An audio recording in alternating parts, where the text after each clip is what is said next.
बांग्लादेश में हिंदुओं के खिलाफ अत्याचार जारी है। बांग्लादेश में बिगड़ते हालात के बीच शेख हसीना ने लोगों से एकजुट होकर देश को बचाने की अपील की है।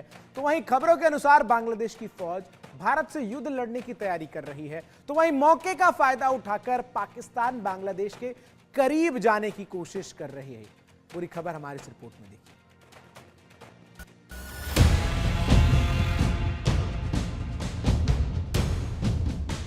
बांग्लादेश में हिंदुओं पर हमला, देश में गुस्सा, ढाका की एंटी इंडिया अप्रोच, पाकिस्तान की सोच, हिंदुओं की चीख पुकार, नहीं सुनती यूनुस सरकार, कट्टरपंथियों का ऐलान, तलवार से ले लेंगे जान।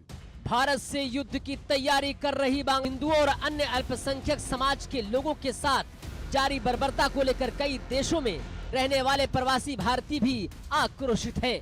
बांग्लादेश में हिंदुओं के खिलाफ जारी हिंसा के बीच के पूर्व पीएम शेख हसीना अब खुलकर मैदान में आ गई हैं। उन्होंने बांग्लादेश के लोगों से एकजुट होने और देश को बचाने की अपील की है। उन्होंने मौजूदा अंतरिम सरकार के मुखिया प्रोफेसर यूनुस को एक षड्यंत्रकारी और हत्यारा करार दिया। उन्होंने अवामी लीग के कार्यक्रम को वर्चुअली संबोधित करते हुए कहा कि हमें एकजुट होना होगा और अपने देश को बचाना होगा। भारत से तनातनी के बीच बांग्लादेश युद्ध की तैयारी कर रहा है। खबरों के अनुसार युद्ध की तैयारी कर रही बांग्लादेश की फौज ने पश्चिम बंगाल की सीमा पर किलर ड्रोन तैनात किए हैं।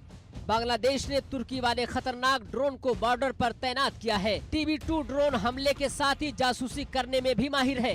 एक तरफ जहां बांग्लादेश भारत से जंग लड़ने की तैयारी कर रहा है, तो वही मौके का फायदा उठाकर बांग्लादेश से पाकिस्तान करीब जाने की कोशिश में जुटा हुआ है और लगता है कि पाकिस्तान की चाल में बांग्लादेश फंस रहा है। बांग्लादेश से पाकिस्तान के लिए जल्द ही फ्लाइट शुरू होगी। पाकिस्तान और बांग्लादेश के बीच सीधी उड़ान शुरू हो जाएगी। हाल ही में बांग्लादेश में अल्पसंख्यकों के खिलाफ हिंसा के कई मामले सामने आए हैं। इसके अलावा यूनुस सरकार ने इस्कॉन और हिंदू समुदाय से जुड़े लोगों को गिरफ्तार भी किया है, जिसका भारत में कड़ा विरोध देखने को मिल रहा है।